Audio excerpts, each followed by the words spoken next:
Hope you're okay. Today, I'll be showing you how to delete the Face Unlock data from your OnePlus Nord CE6 or CE6 5G.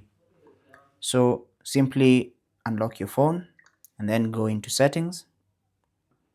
And then under Settings, you want to scroll down and find Security and Privacy. And then under Security and Privacy, simply select Device Unlock. And then here you want to select Face and Fingerprint Unlock. And then choose Face. As you can see, it's on. Verify yourself with the lock screen PIN, password or pattern that you've set.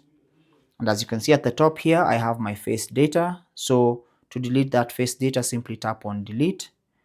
And then this facial data will be deleted. Confirm that you want to do that by tapping on delete. And now you'll need to enroll your face once again to be able to use Face Unlock on this particular phone. Thanks for watching. If this video was useful, leave a like and subscribe to the channel. Questions and comments down below. Take care and God bless.